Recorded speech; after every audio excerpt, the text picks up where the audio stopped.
の全然前世から僕は君を探し始めたよ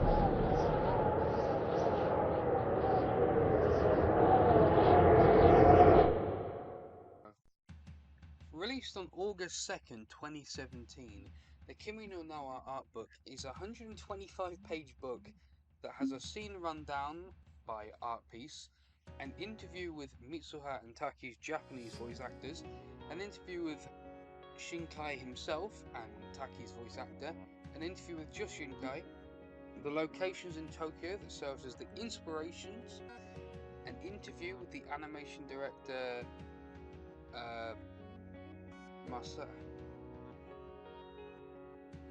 Masashi Tanaka, information about the... Oh, sorry, I've mixed them up. My apologies. Masashi Ando, an interview with the character designer Masayoshi Tanaka, information about the production studio, an interview with Radwimps, an interview with the Your Name Another Side Earthbound writer Arata Kanoh, the initial storyboards used to pitch the film and the art. And I know that is a lot, but we are going to break it down into its own individual segments, so do not worry. Now, the 47-page breakdown of the story with the art stills from the film with corresponding captions. It was nice to read this because not only is the animation for this film beautiful, but the captions do incorporate some quotes from the film. For example, in our dreams that guy and I, or in our dreams that girl and I, we're switching places, you know that one, there are loads more, but that's kind of a decently known quote from the film. And it's always nice to see a tie-in piece of media incorporate quotes from the thing it's tying into. But the comic page got its own page, which feels very much deserved. I mean, I would have liked to have two on that bit, but we'll take one. Moving on to the first set of interviews, it was nice to see on pen and paper, at least Mitsuha and Taki's voice actors have a bit of chemistry with one another, and both are fans of each other's work, which was kind of funny to read. They even watched each other voice their character to help their own performances, which is nice, because I think if I remember right, they went on about how Taki's voice actor had to voice Mitsuha as Taki first, and Mitsuha had to voice Taki's Mitsuha first and then do theirs, or it was the other way around, I can't really remember. I also like Taki's voice actor for another reason, but I will mention that in the other interview.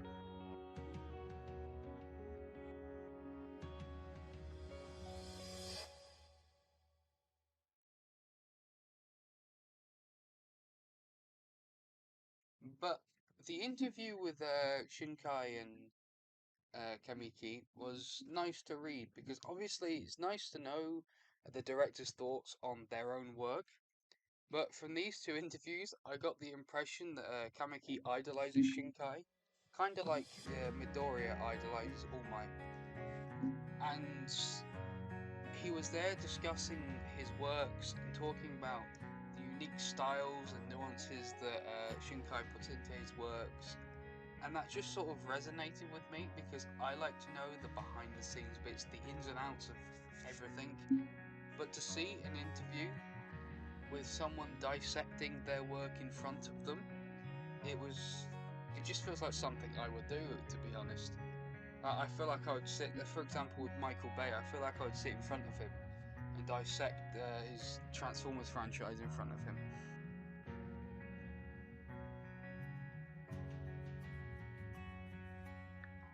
And the interview with Makoto Shinkai, again, it was nice to read about him going into depth about his work and see what he thought about his own creation.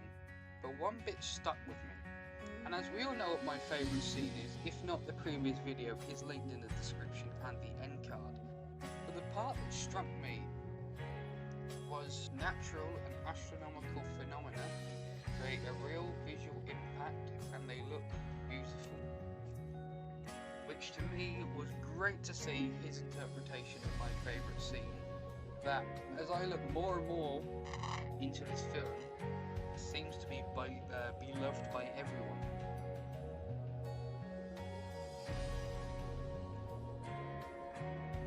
As for the locations that served as inspiration for Makoto Shinkai from the Tokyo areas, because they have a mix of real photos and the art stills from the film, with a couple of the images, I actually struggled to tell if they were drawn or if they were real. It's kind of like that cake trend where those cakes look like they're actual objects, and that's when you know the art is good. But seeing all the locations and the little connotations of what happened there, with some locations being used several times, was good, because certain scenes are that iconic, you didn't need to read the footnotes to know what happened. For example, the entrance to the Sugar Shrine. I think everyone can recognise those steps with the red railings.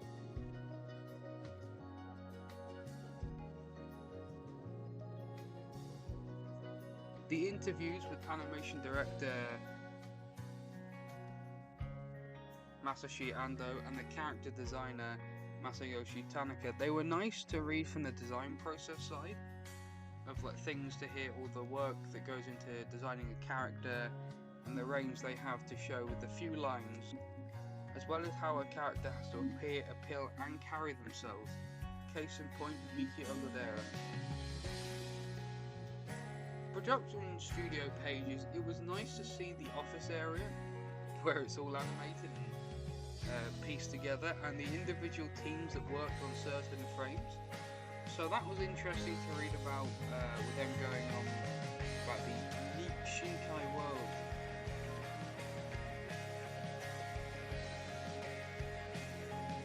The Radwimps interview was interesting for the fact that we find out that Shinkai is actually a big fan of them, and we get the thoughts of 3 of the guitarists at the group, and how they do a track, send it over, have to tweak bits on Shinkai's request, but also the design process of Nandamonia, and the way they wanted the soundtrack to feel.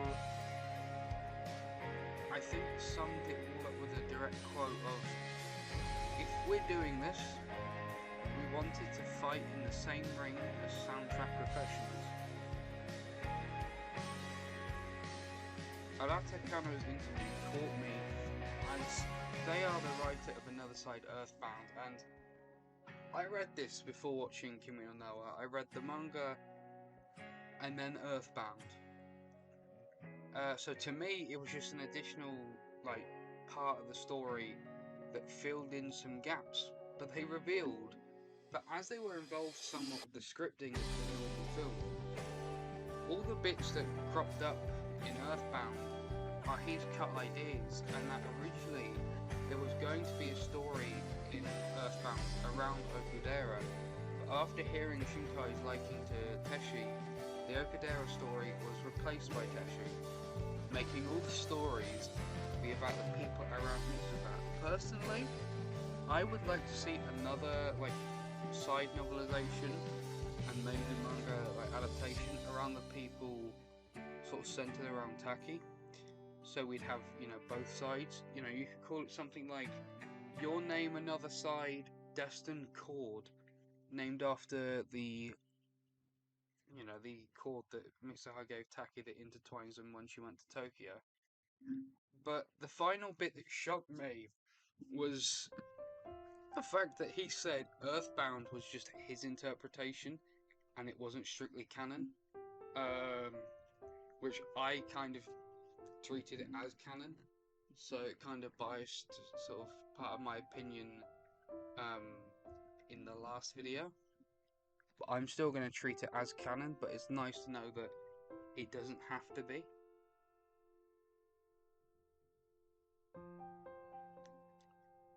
Now, the initial proposal for this film was an interesting 7 storyboards.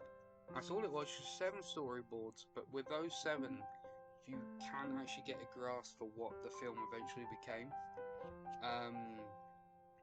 As well as see that Mitsuha's name was there from the get-go, as well as the chord, but in the initial draft it looks more like a tie, I guess because it'd be tying them together, so it's named in a practical sense, that's my guess at least.